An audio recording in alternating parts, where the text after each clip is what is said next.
ce jour, genre un pote, sa copine, il faut être mal. Ouais. Non mais là c'est bon, j'ai retrouvé.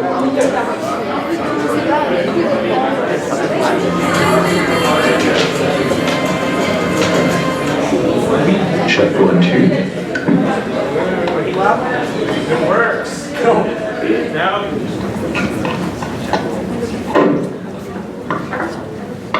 This period. And so we're sorry also about the lights. We couldn't fix it. So you're quite in the dark right now.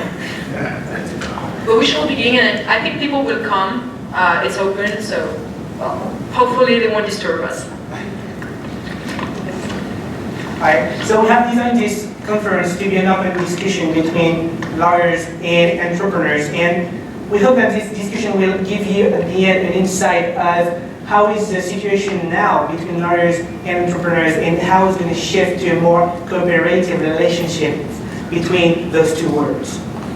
So we didn't introduce ourselves, actually. Yeah, that's true. So this is Maximilien Briançon. He is currently studying at MIB at Health International Business School, and he was a student of the STS Business School in Lille.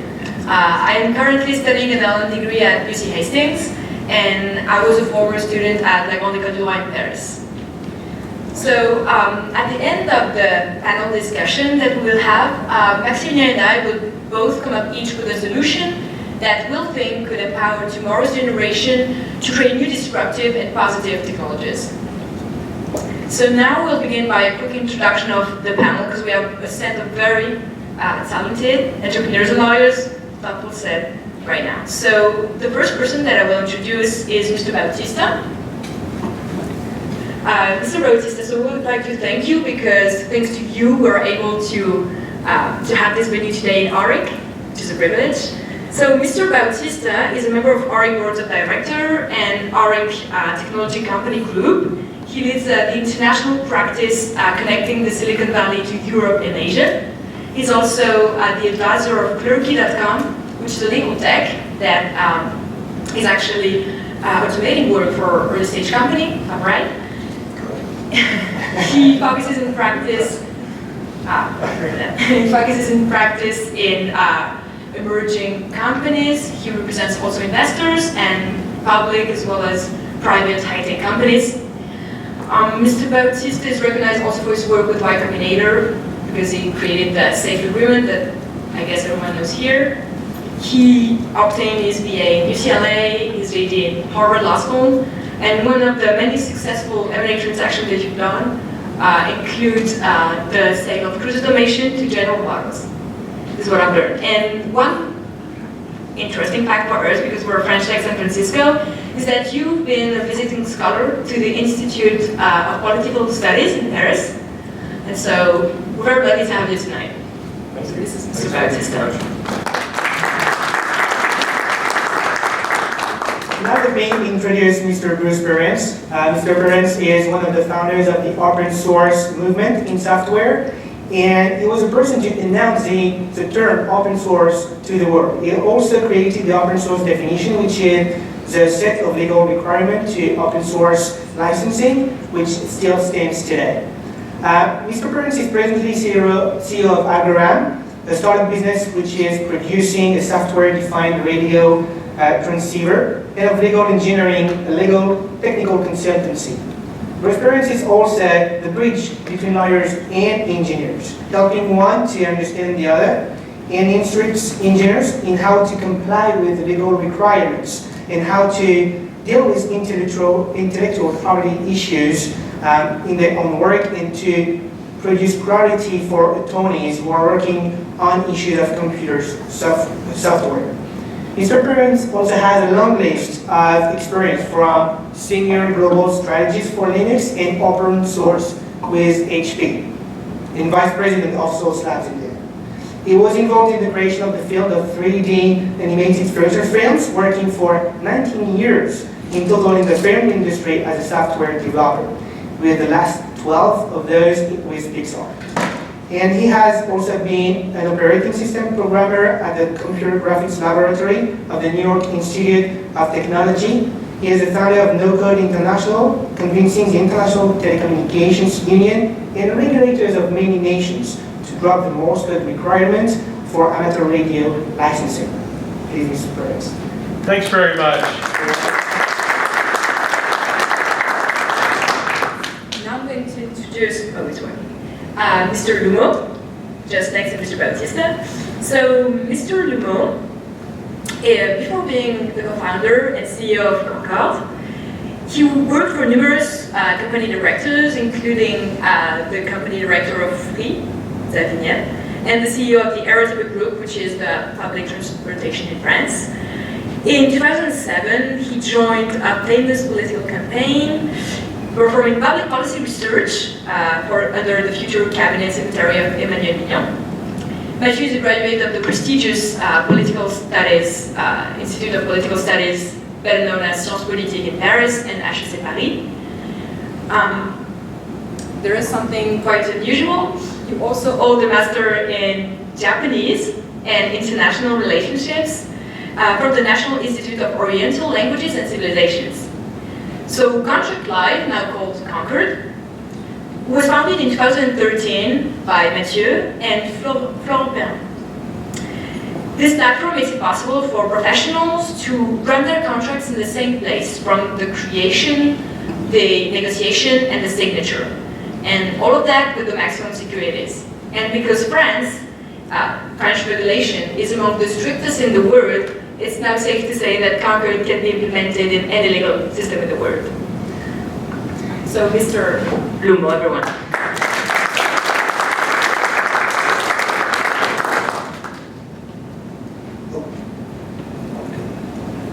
All right, and now Mrs. Leonard Jobson.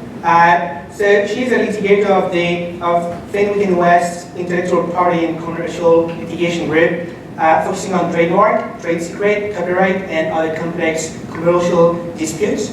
She has successfully resolved disputes in federal and state court, and she has substantial experience in commercial and international arbitration proceedings. She also provides strategic counseling to clients on branding, new business model, and IP enforcement.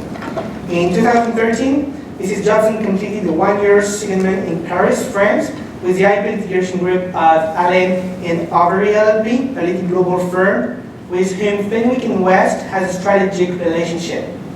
While at Allen & Overy, Mrs. Jobson gained invaluable experience in intellectual property, counseling and litigation matters within France and across Europe, including cross-border litigation, but also working on numerous copyright, defamation, and patent matters.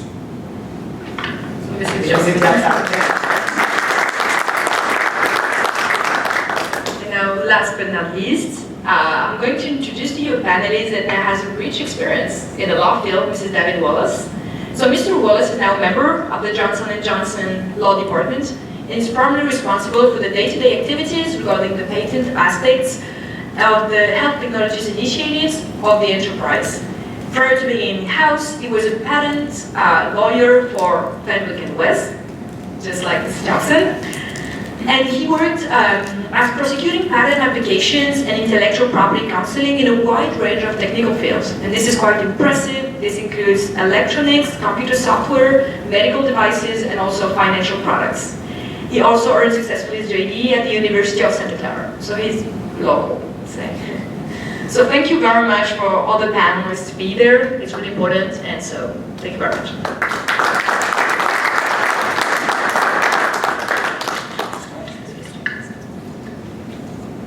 So at the end of the conference, we hope that we will be able to respond to the three questions. First of all, is a lawyer indispensable for the success of a project? Secondly, is there an actual risk to postpone any legal action in the development of a startup? And a more personal question now is, how would you behave tomorrow as a future lawyer or as a future entrepreneur?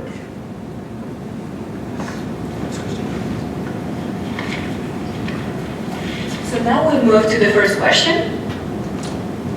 So being a lawyer, service provider or facilitator? So I will ask right now to the lawyers especially, so Mrs. Jobson and Mr. Bautista, also Mr. Wallace, to just answer this question.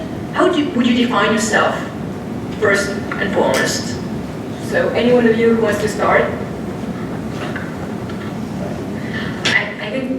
we can be many things. We are often a service provider, often a facilitator, often a problem solver, but also often just a sounding board to talk through issues, especially with entrepreneurs. Sometimes you have great ideas. Helping you understand the risk and being a business partner is one of the most important functions that a lawyer can provide. They've often seen companies in the same space or in different spaces and can offer a really, really broad spectrum of just experience to share with you as you help develop your company and your business plan. Although as a lawyer, as a litigator, I am often a problem solver. And I would echo what you said. I think it's important, experience is really important in the legal profession, because what entrepreneurs want to know is how to do something in the fastest way possible, with the least expense, and to maximize the success of their business. And there's a lot of distractions, a lot of misinformation in the market about what you should do or what you can't do. And my role is to help the entrepreneur get clarity about what is the easiest path to building their business. And in a sense, to take myself out of the equation. If I can become as obsolete as possible in terms of the success of the business, I think that's how I succeed. Because it's the path of least resistance. We don't want founders of companies to spend a whole lot of time on phone calls with lawyers. And so it's providing the standards, providing the guidelines, and making their business succeed as easily as possible is what my role is. And I'm sure we'll get into some other discussions around some of the tools that I think lawyers are starting to provide in the marketplace to entrepreneurs, and how legal advice is changing over time, and how lawyers need to become and will become even more value added to the equation, because there's so much in the marketplace that entrepreneurs have in terms of resources now, that the legal profession is changing such that they will go to lawyers who have the highest level of expertise to help get their company off the ground. Yeah, I think as lawyers are often seen as obstructionists. I mean, usually we're the last people entrepreneurs want to talk to, for a lot of good reasons. I mean, we're usually horrible listeners. We issue spot, and we don't really focus on what's top of mind for our clients. And this becomes a problem with entrepreneurs, because for entrepreneurs, their language is, I have an opportunity, there's a problem to solve. And the way lawyers have a tendency to look at things, we're trained like we are in law school. We issue spot, issue spot, issue spot. And many times when you go through the law school process, you forget that you knew stuff before law school. All that perspective, all that common sense, it's meaningful. And many times it's more meaningful than your legal education. And so what entrepreneurs want you to do is you want you to put that part of your brain back in your head. Start thinking as though you're on their side of the table. Start thinking in terms of, what would you do if you were them? How do you solve problems more than just spot issues? It's really easy to say, this is a problem, you're going to be sued, this is an issue, all of that stuff. Entrepreneurs are looking for you to say, okay, now what? And so the way we go about doing that, whether that's a service or as a facilitator, I think the more we understand and the more we have an interest in that business of the client, what's important to them, what's top of mind to them, the more we become valuable and useful. And so that's sort of, I think, the model that's going to have to happen, because you see informatics out there. I mean, they're really questioning the value of lawyers. Why are you paying these crazy billing rates? And half the time with us, as whether you're in a large firm or even if you're in-house, we question the same things. And so I think our clients are getting smarter, they have better tools, they're starting to challenge these things. And so I think it's incumbent upon lawyers to really make sure that we're delivering good value and understanding what the clients need. Yes, please, go for it. Yeah. So there's an old Italian movie called Big Night, and in Big Night, a restaurateur says, I am a businessman, and that means that I am whatever I need to be when I need it. And as an entrepreneur, that's what you have to be. And one of the hardest jobs that you will have to do as an entrepreneur is managing attorneys, because you don't necessarily understand all that much about what they do, and they can totally confound you, or they can be your best friends. And you will find, as with any employee, there are good ones and there are bad ones, and there are a lot in the middle. And there are a number of things that can kill your business. You know, you've got money to make, you've got opportunities, and on the other side of that is compliance. And compliance is a tremendous issue with all sorts of law. As soon as you have employees, if you're working with intellectual property, etc. And you have patent trolls, non-practicing entities, if any of these lawyers work for those. And you have copyright infringement. And on the side of your software developers, you have people who used to, in their job, put together parts that just did one thing. But today, in their job, they put together pieces of other people's intellectual property, and they make a derivative work. And the problem is they just went to engineering school. So they don't really know how to do that. And they don't even like the lawyers. And it's your job to put those two sides together. Summary action. Thank you very much. I agree.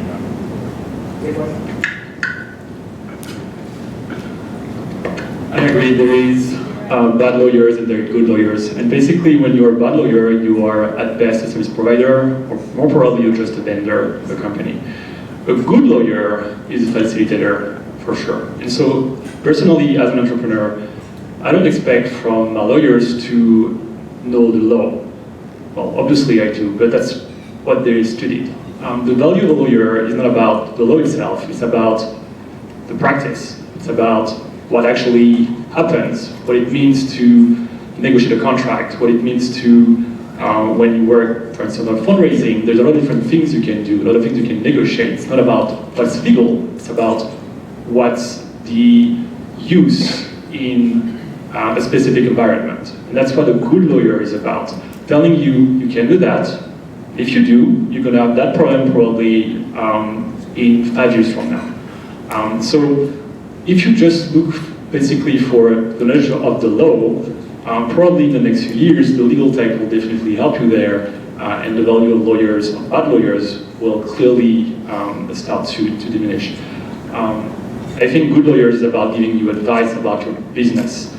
Because at the end of the day, as an entrepreneur, what I want is to make business and find solutions on how to build something sustainable in the future. And it's just not a question of just law, it's a question of practice. Thank you very much. Does anyone want to jump on what Matt just said, or do you want to move on to a next question that is quite related to this one? Communication. I think, Mathieu, you raised the question about communication now. So maybe can I ask you how often how do you communicate with a lawyer, and do you think it's an effective way to do it, or is there any other better way to communicate effectively? Most of the time I communicate with lawyers when there is something going on. So either a problem or an opportunity. And that's what it should be, actually. I see a lawyer, potentially at least a good one, as someone out of my team that I can go to when I have an issue. And so it's all after that, why do you pay crazy fees for lawyers? You pay that for availability, basically. So I expect when I'm raising a new round of financing, for instance, to have an answer at my email in the next few hours, so I can start working on it right away. That's what I expect from a lawyer. So reactivity is definitely, for me, the most important thing in communication.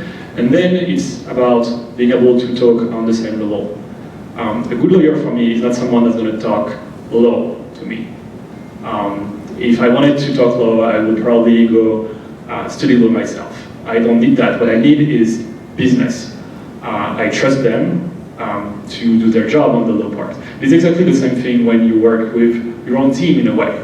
If you're an entrepreneur and you hire a head of sales, it's because you trust him to be able to deal with the deals and his team. You're not going to be behind his back trying to understand all the methodology and the different part of the deals. You trust him. That's what a good lawyer is for me, and that's how I try to communicate business and activity. And trust. Okay, thank you. Yeah. What about Mr. Parents, maybe? Do you share this vision as you are the bridge between entrepreneurs and lawyers, engineers especially? So, is this, yes, now it's working. So, my company, Legal Engineering, this came about because I had written a piece of software called BusyBox. And BusyBox has the unfortunate history of being the most litigated open source program, but I was never the plaintiff. What happened was the program was infringed because many people incorporated Linux and open source into their products and didn't really understand how to comply with the licensing. And some of the later developers, after I went on to other projects, ended up being the plaintiffs, and for various reasons, partly because I wasn't so nice to them maybe, they didn't allow me to be one of the plaintiffs with them. So I ended up being sort of frustrated, and I started helping the defendants. And I was helping the defendants to come into compliance with the license on my own software. And then I found out just how much money lawyers make. And that, you know, I could do this and not even have a legal degree, and that I could work with attorneys, and that there was this gap. Because we have lots of attorneys who actually were bachelors in engineering, and then they switched over to law. So there are lots of attorneys who know how to do electronics or know how to program software, and you know, some of them even know which end of a soldering iron to hold. But now they're attorneys and they can't spend their time on that. Okay, so engineers have to do that work for the attorneys, but you need somebody who understands enough of what the attorney wants to communicate that to the other programmers. And so I'll give us an example. Meet a company that pervasively intermingled the Linux kernel with their main product and decided essentially a few months before their IPO that they should clean this up. And obviously if word had gotten out that they were copyright infringers, it would have tanked their stock. And so I came in and helped the engineers understand how to separate these two pieces.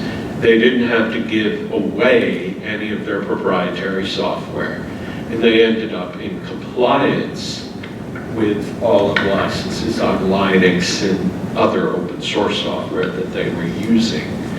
And I just can't see a lawyer doing this on their own. There's got to be some manager or some engineer with some legal savvy who gets the job, who sits in between the attorney and the engineering. Now, I also train engineers. I do IPR 101 for engineers, so we teach them about intellectual property.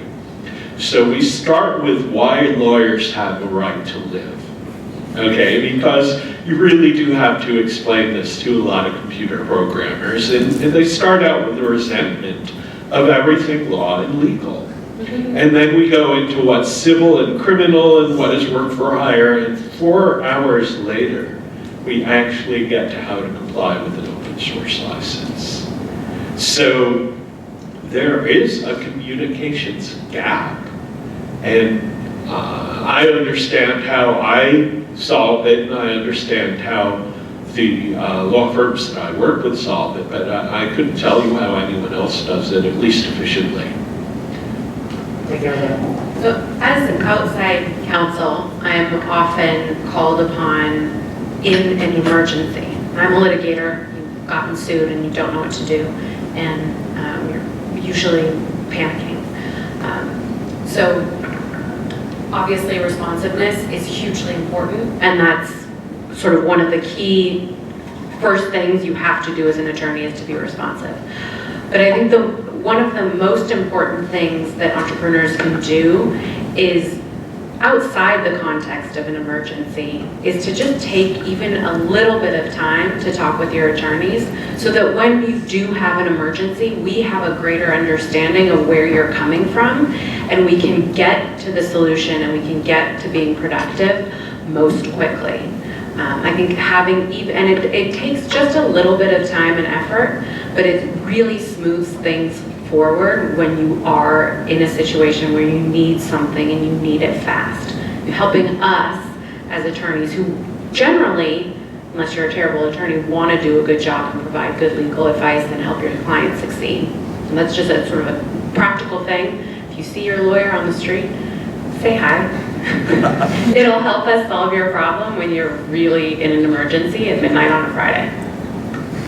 Yeah, I would echo that. I think we, as in every profession, take pride. Most of us take pride in what we do. We want satisfied clients, and we want to help our clients steer clear of problems, and we want to be proactive and help them. In my case, because I'm a transactional lawyer with entrepreneurs and their companies, is we want to help those companies succeed. And having a channel of communication is very important, because I never want a client not to feel like they can't call me and have the ability to ask questions and brainstorm about things. And when clients get into trouble, it's usually because they haven't checked in and they've raised money, or they've hired an employee, or they've fired an employee, or they've done a variety of things, and had they done it slightly differently on small pieces of advice that are not necessarily a transaction or a contract, and in many cases not even resulting in a legal bill, but to just help provide guidance to the client can make a very huge difference. And this is because we do live in an environment where there is a lot of regulation, where there is a lot of litigation, and contracts do make a difference in doing things correctly. And starting from my perspective with a company, you're really building your house. You're building a foundation, and you want that foundation to be a foundation that's built to accommodate your business as it grows to be a very large business. So you want to get that foundation correct, and that's a lot of what I focus on, and why I enjoy working with startups in particular, is helping them, whether they're a company coming from Europe or they're a company that's homegrown here in the US, helping them with the right foundation. It's one of the reasons that we incubated here at Oric, and I'm an advisor to a company called Clerky, which was to help provide a foundation, stringing all the pieces together that entrepreneurs need, really to keep them out of trouble, make it efficient, and provide the right basis for their company going forward. And so that you're not calling me. Yes. In an emergency. Sometimes litigation is unavoidable, and litigators play a very important role in our economy, in our businesses, and you get to points where there are challenges that have to get resolved in a legal forum, and so there is some litigation that is necessary that has to be adjudicated by a third party, by a judge or by an arbitrator, because the law is not clear and the parties cannot resolve a dispute.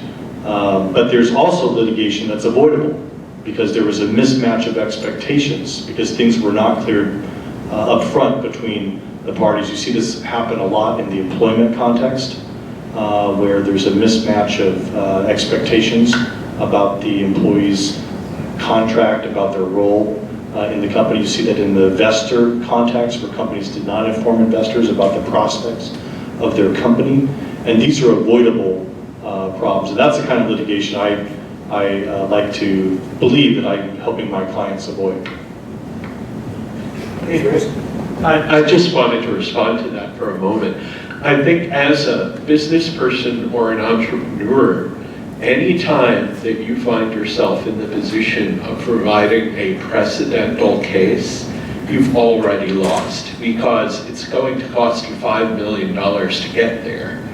And for that reason, in copyright, not in other areas where I don't know a thing about it, if I can give the customer any technical way to avoid going to court, even if they're right, I will do it just because of the money.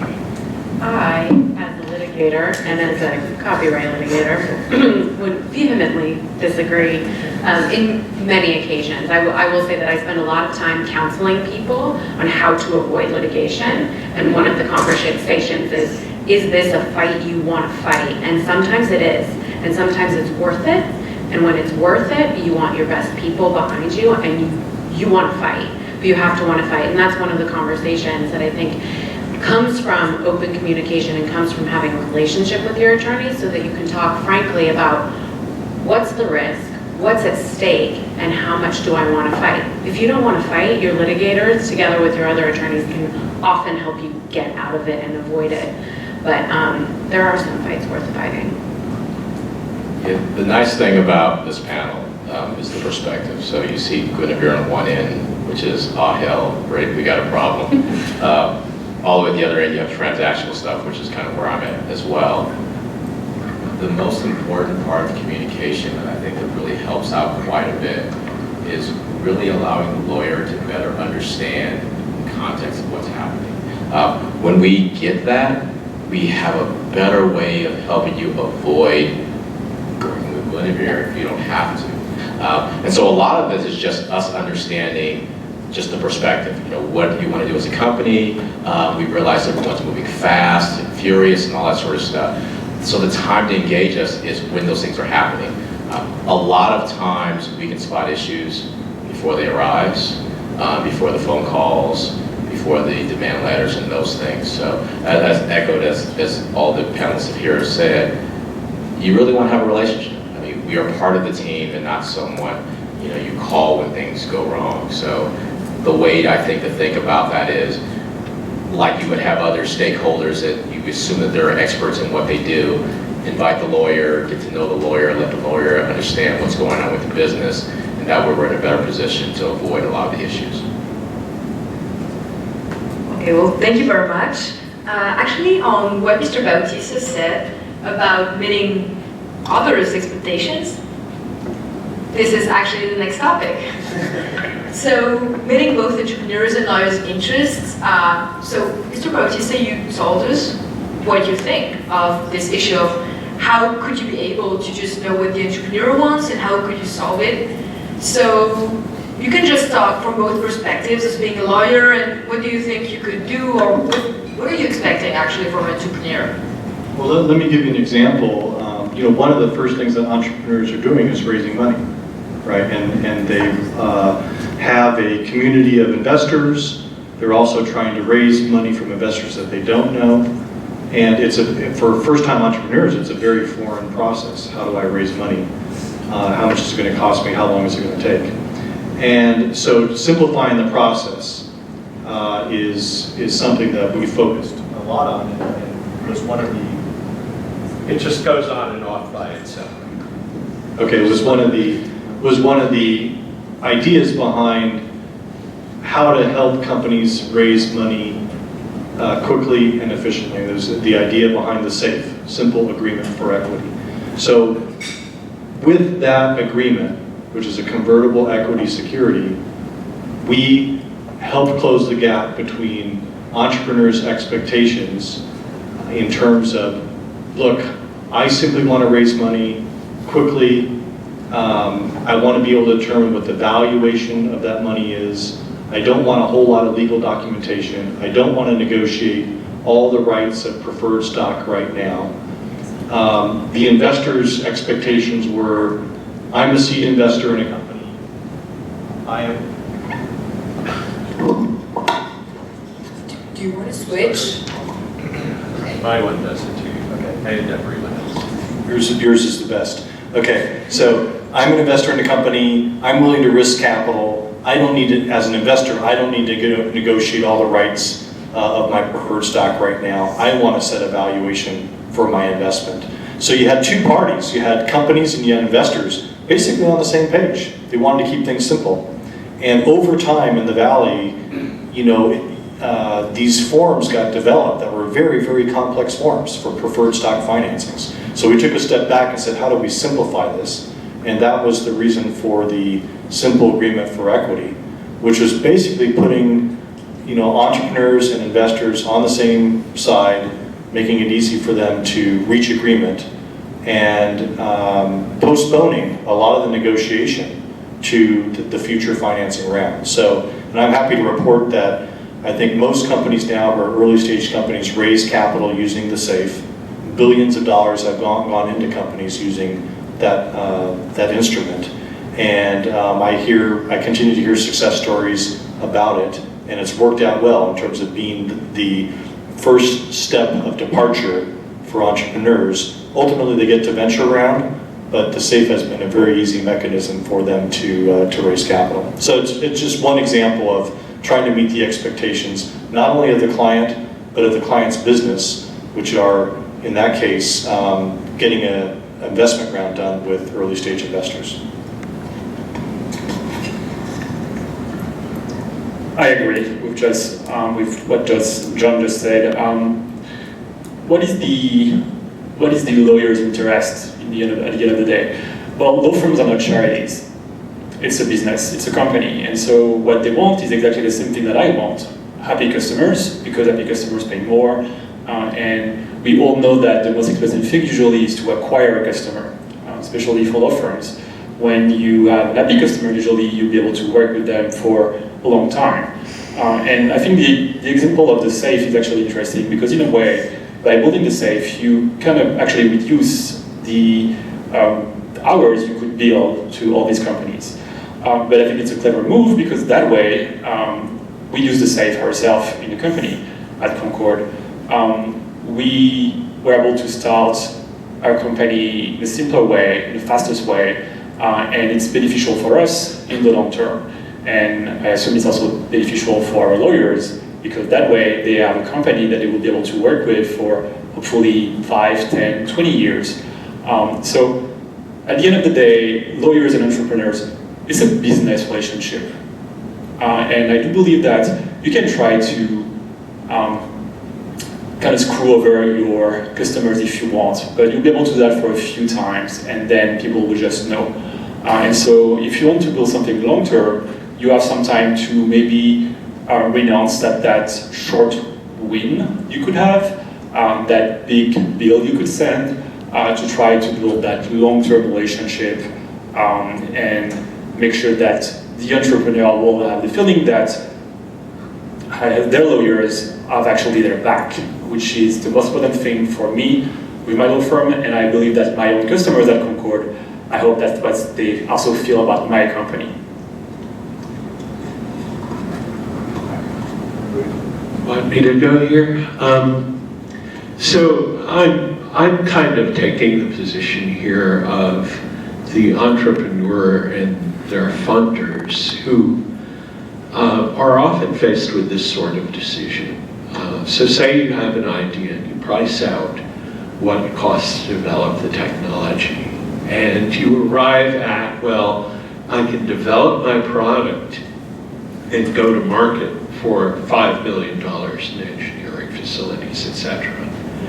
And then you add on to that, but this is a litigious field, and I will need a defensive patent portfolio to stay in business.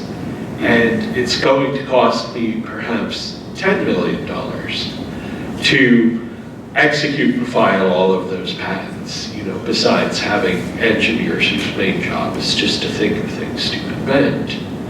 And that's really the quandary that I think a lot of startup entrepreneurs are in these days, is that there is really a crippling for a startup amount of legal defense. And I would love to win arguments, but I don't love to win arguments when I end up paying, $5 to $10 million in legal fees to do so, and when that amount can sink my business. Now, I've worked on Google's defense too, and obviously they can afford all that we do for them. But there's a hump that you have to get over, and if you have legal problems before you get over that hump, you just don't get any farther. So I'd actually like to hear what people tell their customers about that. What do you budget for legal in a startup? I think one of the ways, at least the ways I've approached this, is really trying to make sure that I let the entrepreneur do their job. Focus on, the engineer should be doing engineering, the managers are supposed to be managing or whatever they're doing. My job is to be a part of that and to not add on. So we've always had this notion of, we don't give our clients action items. We take action items away from them. And, it echoes what the other panelists said. I mean, you really want to make sure that you're adding value in a tangible way, which has a lot to do with understanding what their business is.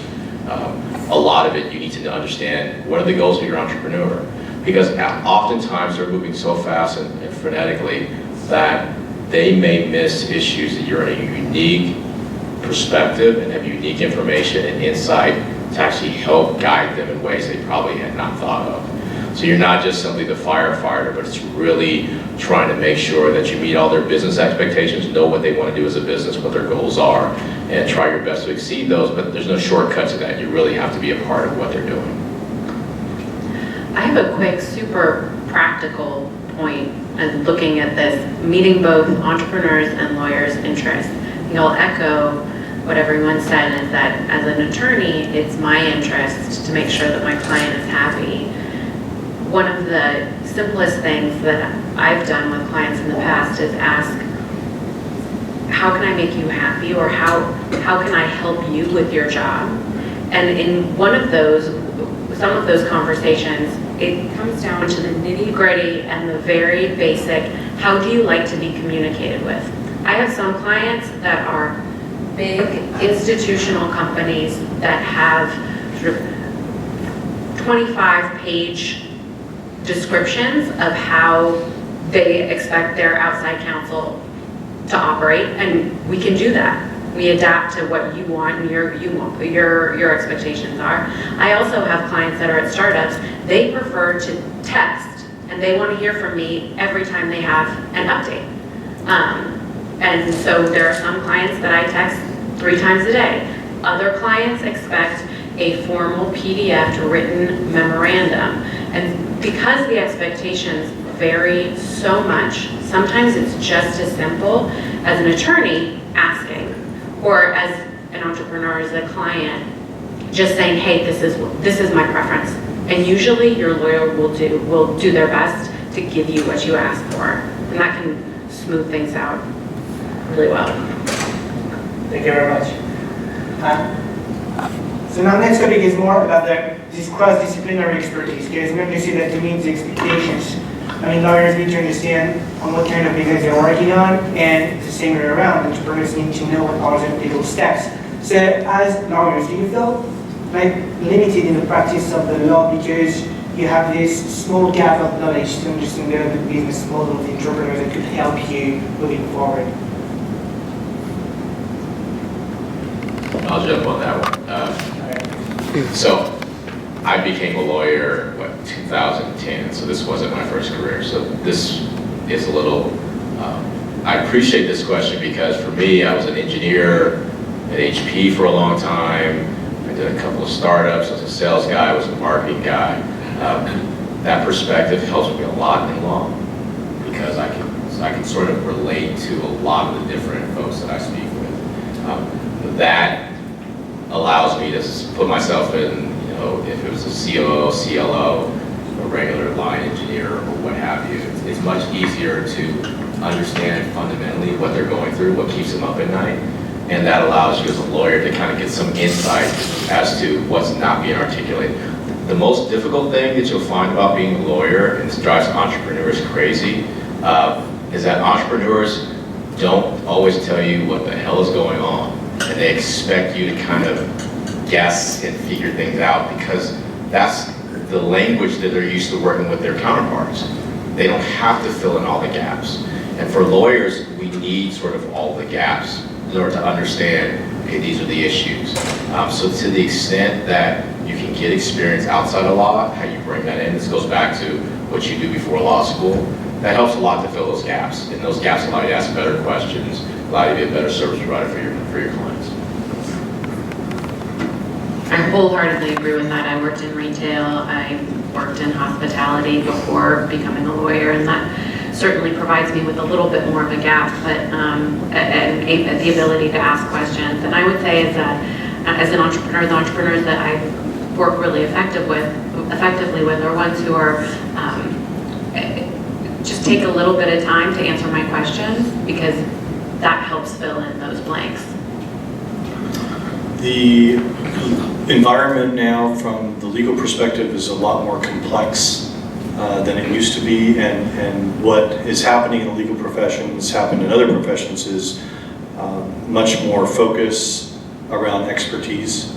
And so, you know, like a law firm like ours and Fenwick and other firms, there are lawyers who are specialists, and we have departments that focus on different aspects of representing companies, whether it's employment, whether it's tax, or whether it's executive comp, and regulatory aspects, whether the company is a domestic company or whether the company is going to expand globally. So this is a very complex environment from my perspective, for my entrepreneur clients to build their companies in. And so it's not only helping them navigate things within their business, but also navigate their legal providers. And we can provide most of the services that our clients need. But that's a group effort. It's a team effort within the firm. And my job as the principal client manager is to be sure that I'm also helping to filter for the client the different pieces of advice that they need within the firm. A client doesn't want to speak to 20 lawyers to get an answer. But I think clients are appreciating that the kinds of challenges that they have, the kinds of problems that they have are much more complex, and there's different pieces to the puzzle. So, you know, in communicating with clients, there's also an important aspect of bringing together the advice of other practices and other lawyers within the firm.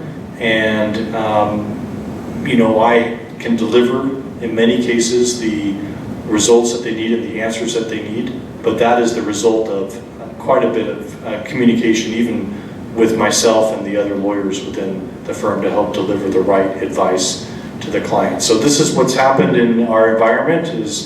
It's you know, no longer the days of Abe Lincoln, when, you know, Abe could provide legal advice for all of your problems. It takes a group effort on the side of the law firm as well to help entrepreneurs build their business, and we try to deliver that in the most efficient way we can. I want to say at last. It's actually really interesting. I don't know about the US, but I know more about Europe when it comes to lawyers and the practice of law. Usually in Europe, until a few years ago, lawyers were lawyers, period. And they would actually have no expertise when it comes to any technical topic or any other topic than law. And one way to see that is actually the fact it's changing, and we can see that with the legal tech. Why is legal contracts and all these topics the last part of a company that has not been computerized yet? I mean, you have software for absolutely everything else. Accounting, HR, customers, etc., etc. So why not legal?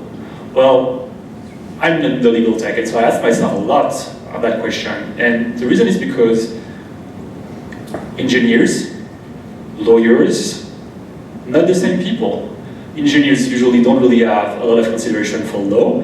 And on the opposite side, lawyers or inside counsel will not have a lot of consideration for software, for technique, etc. And it starts to change. And it's really interesting to see how the legal tech now is starting to take off, because I believe that everyone understands in the law firms, but also their customers, that you can't be just a lawyer, a simple lawyer anymore. This is not sufficient, because things are definitely more complex now. So you're gonna need like the real expertise, and so you need to have more and more people that have this double profile, being engineers and being lawyers, and that's extremely, extremely important for me, for my lawyers, as a customer, and I believe also for law firms to be able to deliver the right legal advice. So it's changing, but it took time. Pretty often I'll be brought into a company either by a senior engineer or by the general counsel to explain to the executive team why license compliance is important and they should actually put funds on it. And so the situation is very often that the CEO is very focused on the company making a product and making money, and the legal complication around the company is not always something that the CEO is terribly interested in.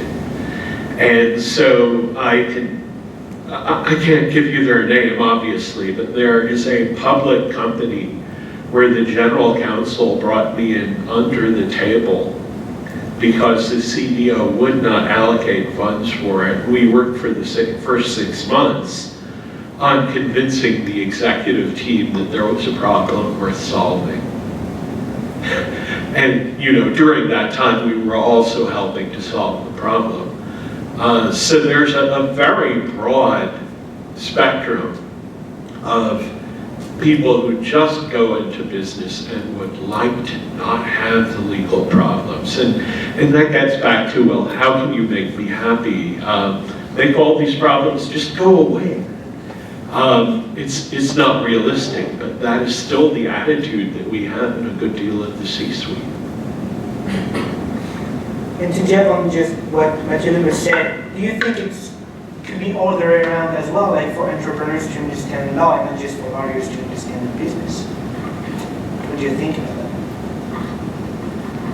I've found actually that engineers are sometimes, once they engage with the lawyers, they get really excited and really interested in the law. Yeah.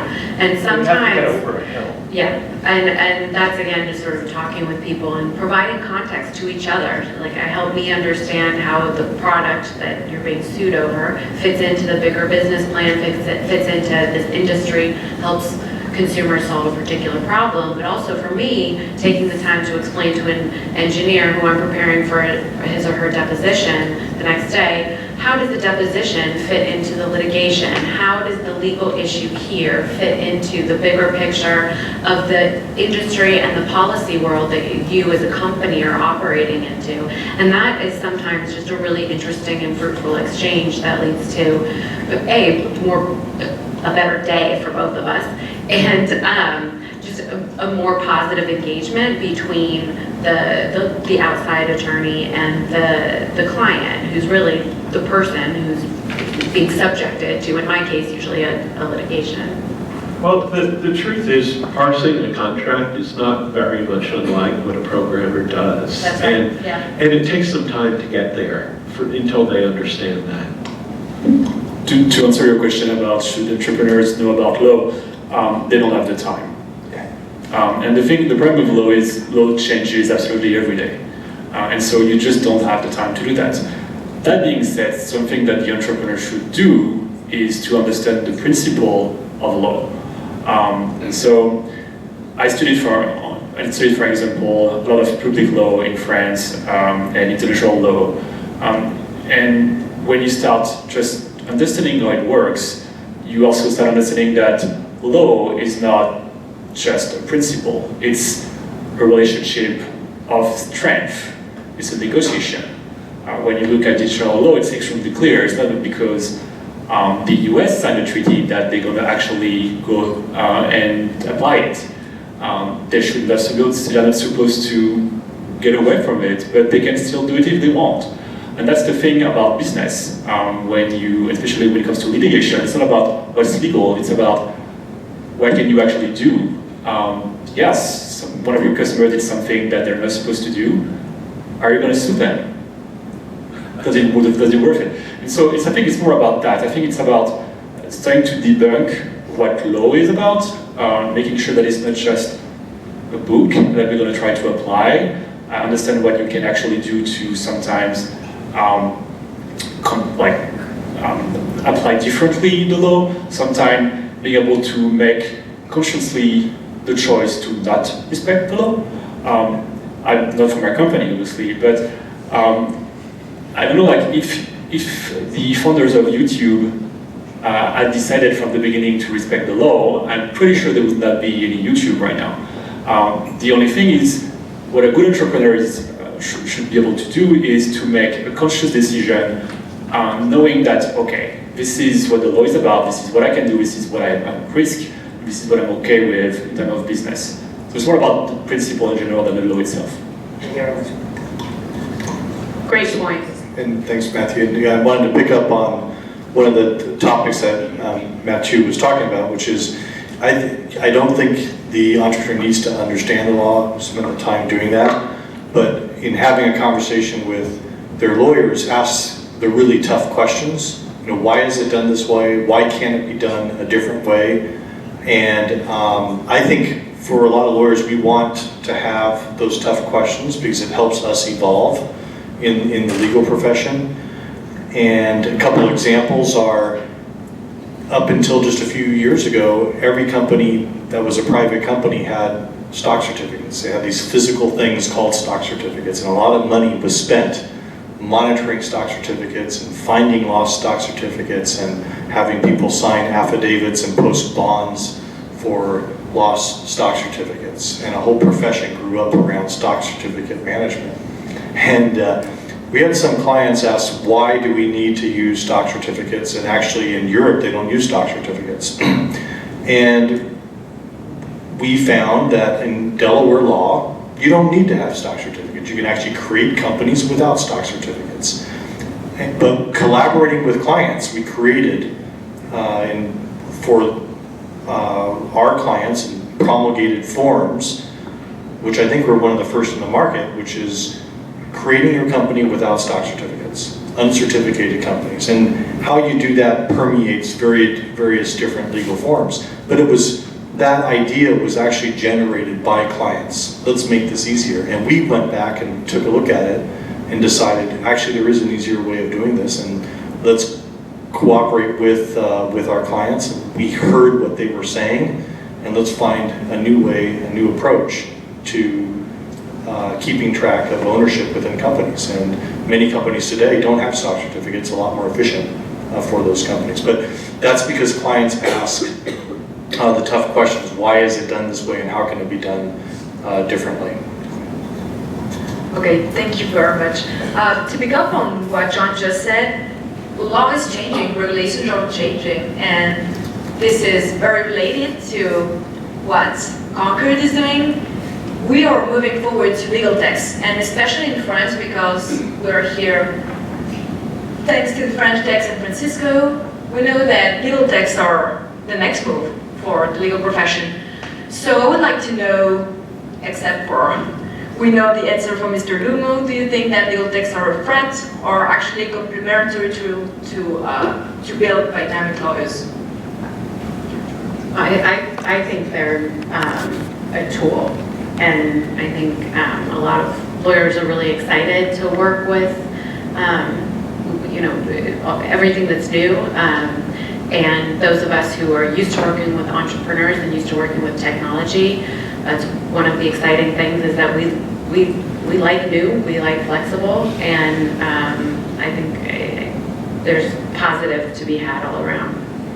Of course, it's challenging, but we're adaptable, and that's part of what makes this interesting. It's part of why most lawyers who work with technology are do it? I think a lot of these people that are implementing legal tech are our clients. And so we kind of see it from the ground up. I see it as a way of giving the clients more power to make sure that we're giving value. There really isn't a replacement for a lawyer for many things that we do. And most lawyers, and I'm sure Guinevere would probably agree, we don't want to do non-value added things.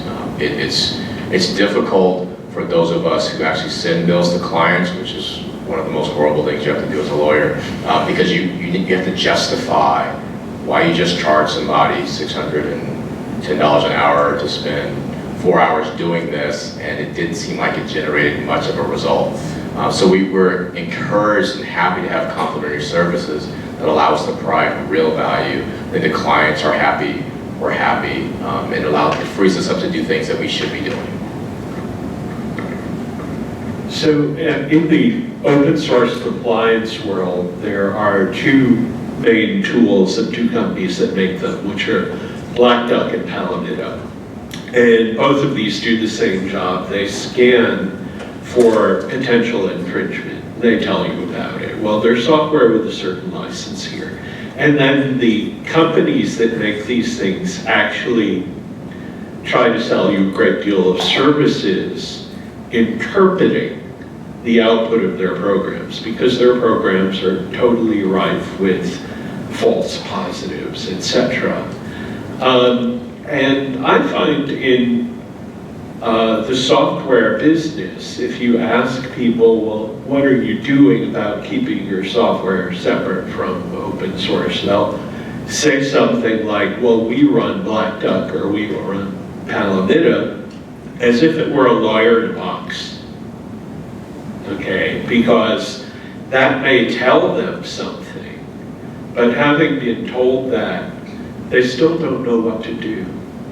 And I know from working with both of those companies that the services employees in those companies do not have a viable legal strategy for their customers, that they work with attorneys, but they haven't managed to understand that part of the business. So, you know, we always have technologies that come along and people who vend and service and interpret those technologies that can help us in some way. But we can go back to when compilers were developed. Software compilers, when they were being developed, they were called automatic programming. And it was very threatening because this was going to replace the programmer. And you could just tell these things at a high level what to do, and they would write the assembly language by themselves. Well, once these things were made, we ended up with 10 times as many programmers as we had before. So I don't think that anybody should consider legal tech a threat at all. Legal tech is force amplification. And once you have force amplification, you end up having more things that you can do, and you are in more demand than you were before. It's a threat. It is, but it's a threat for who? That's one of the question. It's a threat for bad lawyers, and it's a threat for a lot of the profession in the law firms. What do I mean by that? I agree with one thing. Lawyers will be always needed. I'm convinced of that. The one thing is, where are they going to be needed? They're not going to be needed soon in standard contracts. You're going to be able to build really easily the contracts. You're going to be able to track your contracts in your company, making sure of what's happening, preventing risk, etc. That's what we do with Concord, basically. Our customers absolutely own their contracts on Concord, and they know precisely what's happening, when, where. They don't have to worry about renewal that they're going to miss, etc., etc. So we just improve compliance, and so we reduce the risk on a lot of things. And also, by having everything on one platform, our customers basically reduce the administrative tasks that have to be done either internally or by the law firms. And so, see basically the change that is currently happening in the legal tech, or will happen in the next few years, It's exactly the same thing that happened in the finance and accounting industry 30 years ago. And Larry Ellison, the founder of Oracle, actually said, I think 2 years ago now, that contract management is right now where finance was 30 years ago. And what happened 30 years ago? We started to have software. For accounting, for instance, did we get rid of accountants? No, they're still there. But the one thing we got rid of is all these dozens of people that were basically doing all the manual work for them, for instance, and that they were billing their customers for. And so, yes, legal tech will have an impact on the bottom line and on the billable hours for lawyers, for sure. The one thing, though, is what I'm convinced of, and that's what we do with Concord, is my role is not to fire the entire legal department and all the lawyers. My role is to make sure that they're going to be able to do actually what they studied for, which is the law, which is working on litigation, working about business problems, and not just spending 2 hours finding a contract with our cabinet, or taking care of like really basic problem that could be just automated. So it's a threat for definitely some professions in the industry, let's be really clear about it, but it's a great opportunity for lawyers to start working on where they have the most added value, and for companies that way to get also more values from the law firm. So it's a great thing for good law firms, not as a good thing for the bad lawyers. And I'd add that it's technology hitting the law is a very, very exciting development. It's fun. It is, and there's so many new products and new ways in which we can engage with clients, whether it's ways to communicate. You know, I'm starting to use Slack, for example, to communicate with clients beyond email and text. Client privileged on Slack. And so here's a person who doesn't like lawyers, and yet he raises the attorney-client privilege argument. No, I love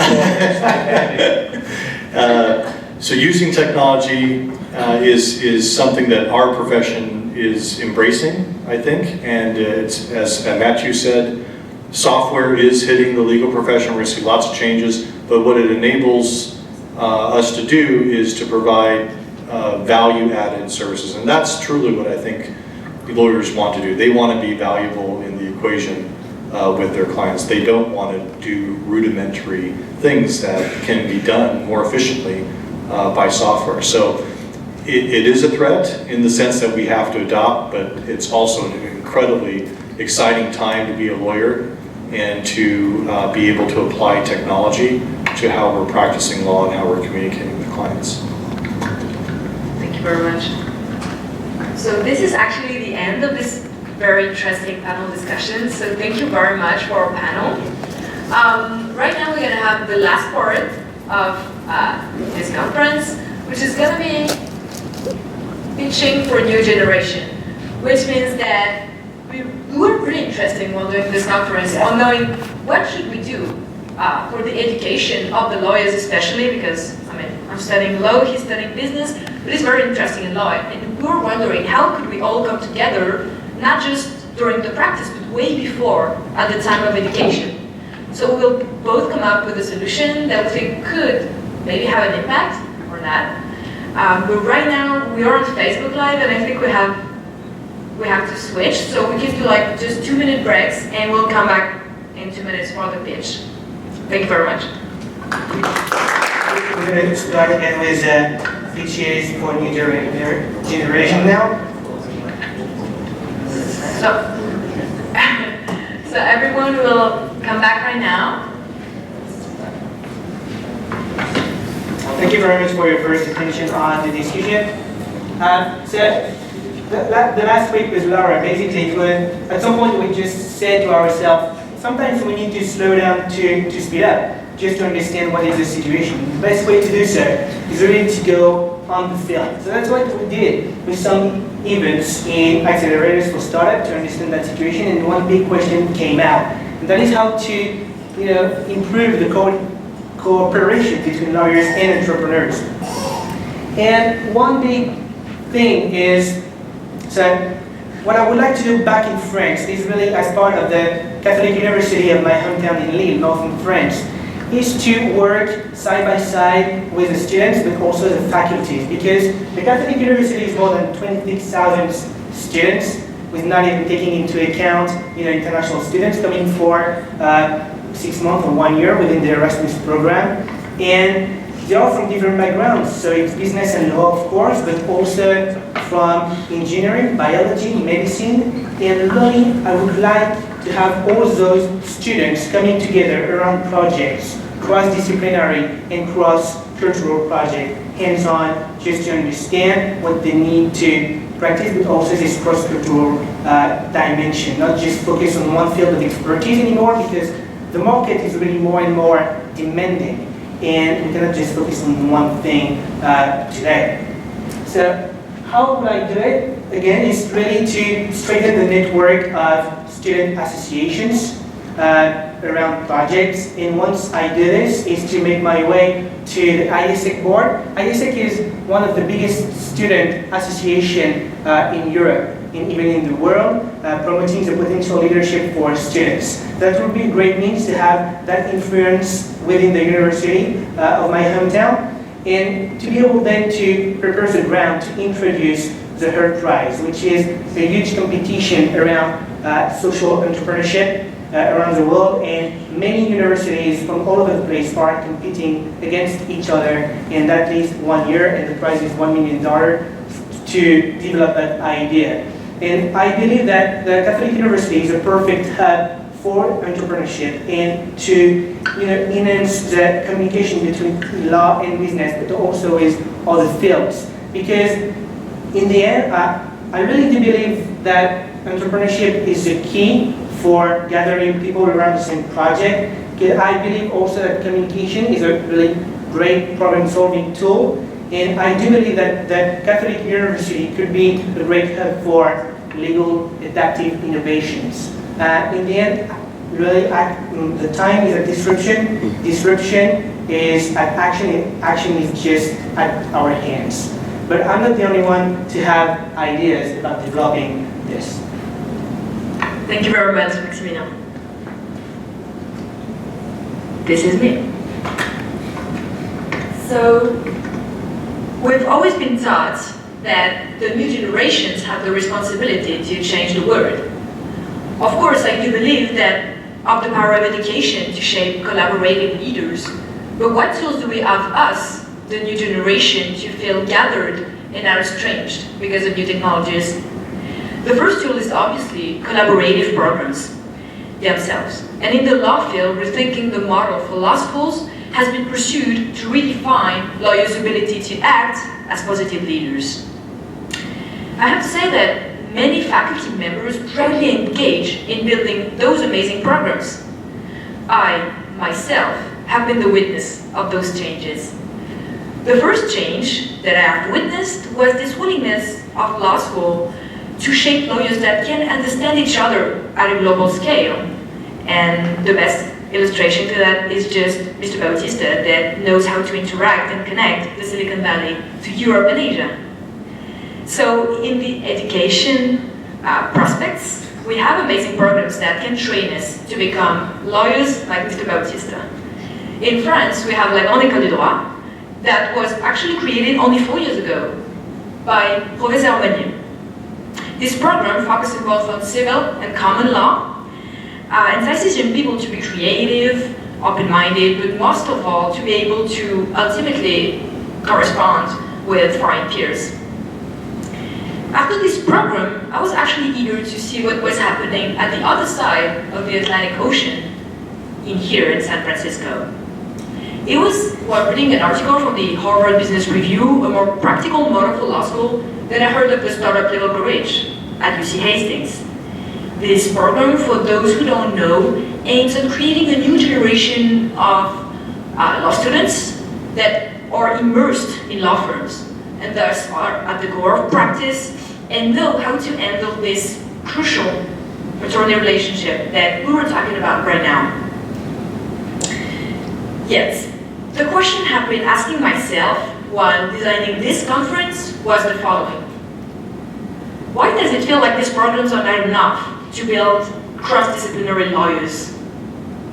having this in mind, I had to answer this question, which was, what is the next move that we should make to have lawyers can interact with other professions? So here's my point of view. I think that professions are taught separately between and within different schools. Engineering schools, business schools, and law schools. But I do think that this is not normal, because throughout our career we'll have to collaborate with other professions. So what if education was more collaborative? What if creating startup was a single course that could bring together, like just right now, lawyers, entrepreneurs, and engineers? That was a dream. And actually it was only 2 days ago that the director of this program called me and told me that he was creating an additional program to a legal master's that would bring together all those people in the same classroom to create the next successful legal tech. So maybe the next Concord could be created in France. So I think that interdiscipline is possible, but still, this is just a start to build a generation that knows how to interact with each other. Education needs to be tailored to many personalities and skills, and therefore, students should be incentivized to deeply exchange their ideas through more collaborative platforms. That's why I will end this with this idea. What if there was a tool that could be used in and outside the classroom for students? What if there was an intuitive technology linking both determined students and thoughtful professionals in a creative way to promote both solidarity and ambition throughout all social and professional backgrounds?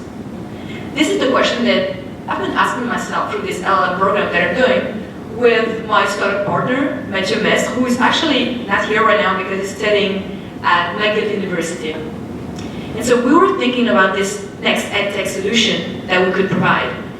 And so we decided that we could create a new project that could give a new fountainhead of ambition and positive inspiration to new leaders.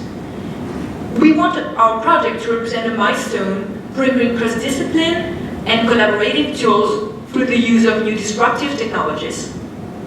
Unfortunately, I cannot disclose anymore at this stage, but if you want to follow up with this project and know how an EdTech solution could actually maybe create the new generation of collaborative lawyers, please do reach out to us.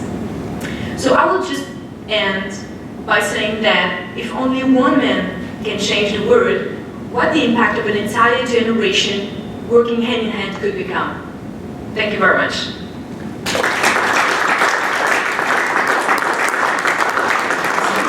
Now, this is the time for the Q&A. So if you have a question, please tell us, and you can ask them to our usual set of panel tonight. Is there anyone? Yes.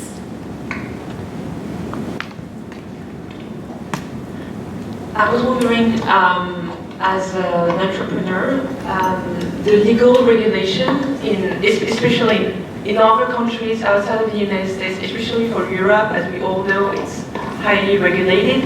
What could be the impact for the development of the business? Because there are a lot of startups here that growing up here and they are doing international expansion, and then they discover that it's much more regulated in Europe or in Asia, and it's actually, they sometimes have a hard time to understand how they can make their business work and also try to comply with all of these new regulations. You can't be everywhere as a startup.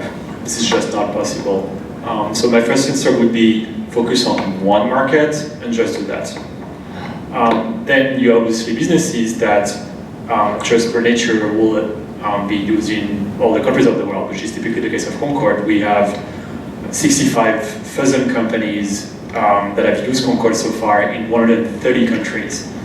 I have people that have used Concord in Uzbekistan. Do I know the regulation in Uzbekistan? Yes, definitely. This is my favorite topic. No, obviously not, I don't. I don't have a master's degree in Uzbek law, and I'm not even sure that there is such a thing as Uzbek law to start with. So the thing is, you just can't. And It's all a question about if you set correctly the foundation of your company here, with clear terms and conditions, you're going to be able to hopefully avoid most of the problems.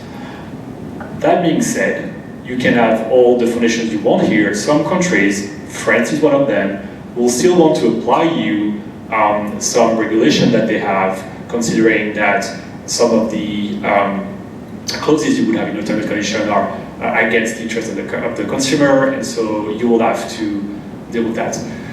The thing is, you can't plan everything, and so just try to have something that will take care of most of the cases, and then just pray. And that's when you basically, let's be honest here, you just can't. And that's when you basically call a litigation lawyer when there's actually something happening. But my grandmother told me all my life that you keep worrying about stuff that never happened, and the actual problems are the thing that you never thought about. So don't worry about it too much. When you build a company, you need to focus on your business. If you think about all the problems and all the things that could happen, don't build a company. Become a civil servant. You'll have less problems in France. Here it's different. But it's really important. You unfortunately can't plan everything. It's just, you just need to accept it, work with the right lawyers to set up the right foundations here, and then business is business. I've got one too. Open source is almost perfectly globalized. It is used everywhere with very little consideration regarding who else worked on it. And I have, as an open source developer, for example, run a team of 180 people all over the world, none of whom I had actually met physically. And we actually worked together quite effectively. And well, how did that happen? Well, electronic communications, especially textual, because I probably could not understand the English that half of those developers would be speaking to me. But in general, in written communications, we all understand each other perfectly well. And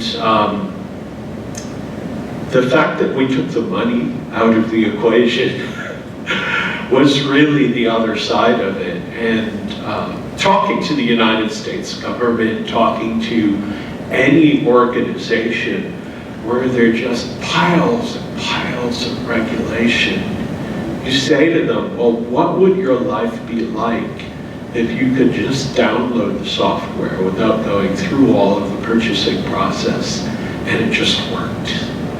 And you know, that would be just incredible.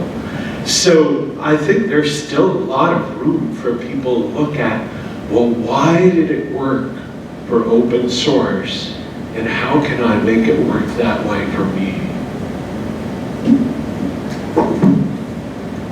Thank you very much.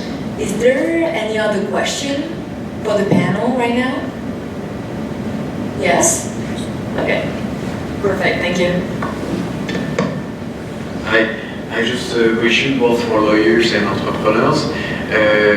Which advices can you give for people who want to start a business and were afraid not to be compliant at the beginning because probably it's too difficult and it needs too much money for that, versus not being compliant at all and start the business like that?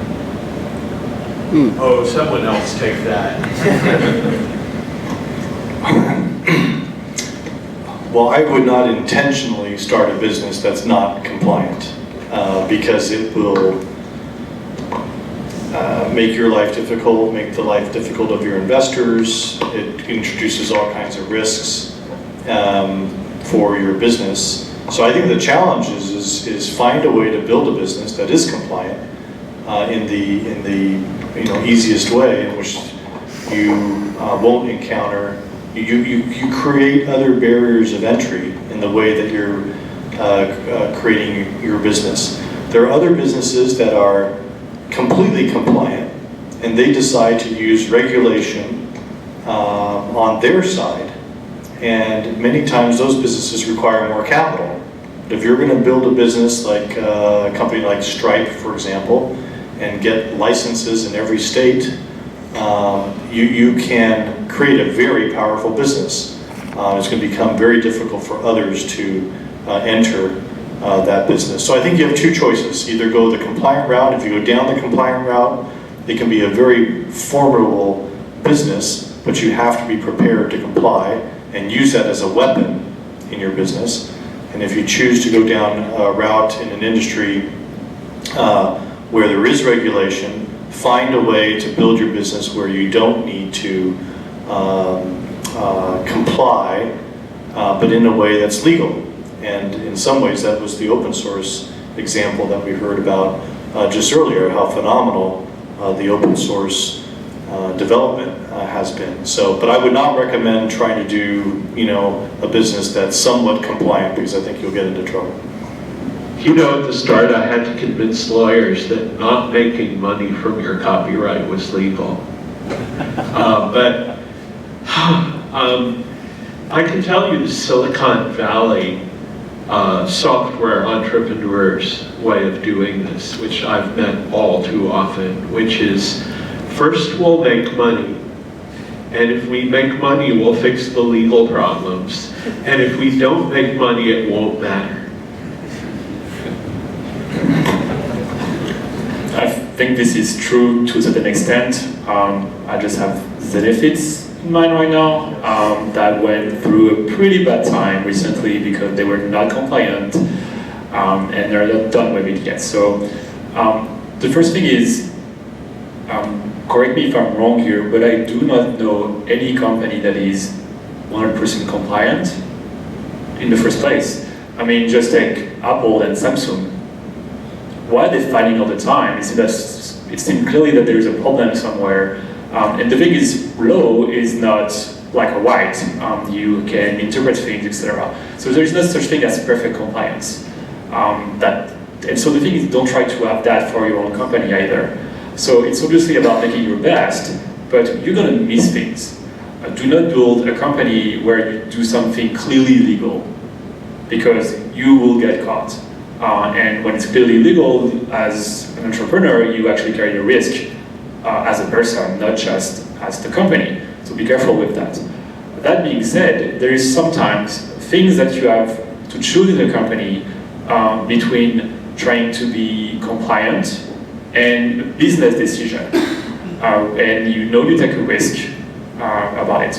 And obviously the thing is, depending on where you create your company and when you run your business, the balance between the business decision and the compliance will be different. Here in the US, for instance, I'm way more careful when it comes to these kind of decisions, because this is the kind of country where you can get fined for $50 million for a small thing. I'm thinking about that recent case with Oculus and the fact that one person didn't respect the NDA that is signed. So that's 50 or 100 million, I don't remember, or 500 million, crazy amount. In France, you do not respect the NDA you had with a company, $100,000 maybe, maximum. So that's a question of balance. I'm not saying once again to not respect the law, I'm just saying that sometimes things are not as clear and you have to make a business decision, and that's when you actually need a lawyer, so this way you actually know where you are at risk. I'll give you an example of how you can ever be in compliance. If you have any non-trivial computer program, I can guarantee you that that program practices a claim in a software patent which is currently enforced. And you just cannot get around that. And unfortunately, the way that we have to deal with it is cross our fingers and hope that we're not sued, because